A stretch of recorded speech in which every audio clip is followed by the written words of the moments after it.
What's up guys, InsanoFlux here, and welcome to episode 15 of my weekly Skyrim mod showcase series. In this episode, I want to go over a couple of underrated mods that definitely deserve some more attention and love.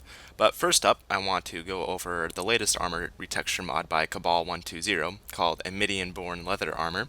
And this is a retexture mod that replaces the leather armor textures in Skyrim with a much higher resolution texture, and it looks a lot better as well. In the scenes before, that was the vanilla leather armor, and here is the aMidianborn leather retexture. The best thing about this retexture is that any NPC wearing it looks good, and that's what I love about retexture mods so much. The male armor looks downright incredible, but the female leather armor retexture is very good too.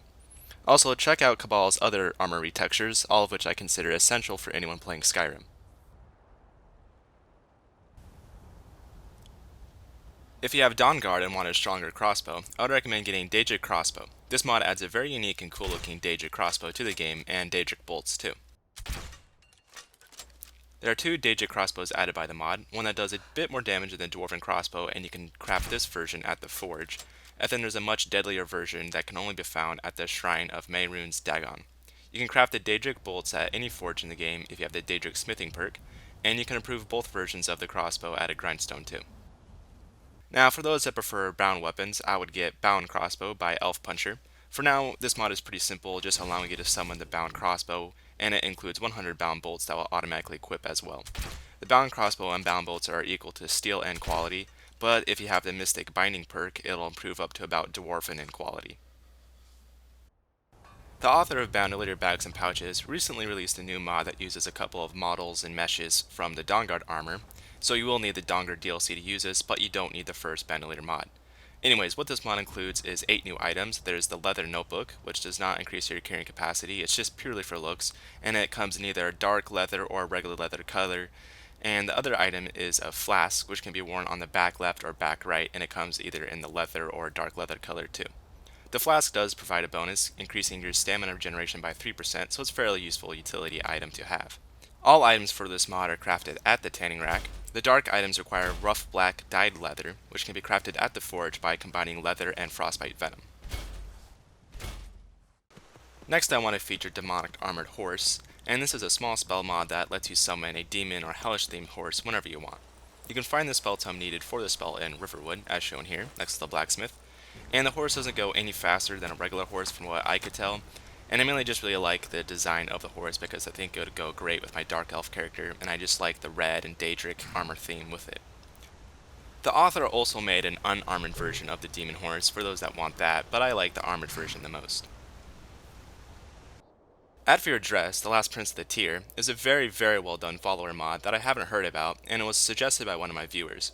I'm glad it was mentioned to me because I really like this mod a lot, especially since it's not your typical hot female follower mod.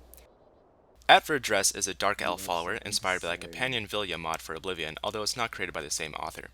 A couple cool features of Atvir Dres are hundreds of lines of fully voiced dialogue, all of which are done very well and are pretty professional in my opinion.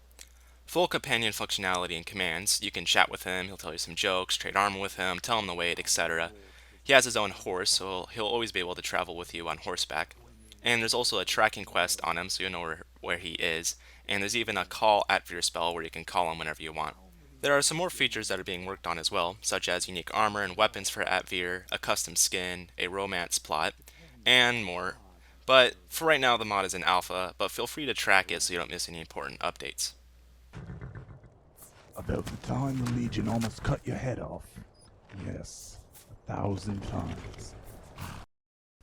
Next, I want to feature no menu and loading screen smoke, and this is a simple mesh replacement that totally removes the smoke or fog animation that plays when you're at the main menu or during loading screens. I think this mod was designed for people that had an ENB preset, but I heavily recommend it to anyone else even if you don't have an ENB preset, and I also believe this mod reduces loading times just a bit too, so it wouldn't hurt to have it on. Next is All on One Face, and this mod is an amazing retexture mod for female faces, and I highly recommend getting this mod as soon as possible. This mod has only received about 290 endorsements and it's been around for several months, but in my opinion it's the best female face mod out there. The author has invested over 500 hours into this mod and the results are amazing. The latest update also includes updates to the female vampire faces, added by Dawnguard, which are outstanding and a lot better than Zenith's face mod for Dawnguard that I reviewed earlier. All-in-One Face is designed to work with a CBBE version 3 and the UMP body, and has two different versions depending on what body mod you have installed. At the moment, I have CBBE version 3 body installed, but the faces by All-in-One Face don't differ too much from the UMP and the CBEE version 3 version. Anyways, this video won't do any true justice to the actual All-in-One Face mod. You just really have to try it out yourself, and believe me, it's a work of art and definitely deserves way more attention.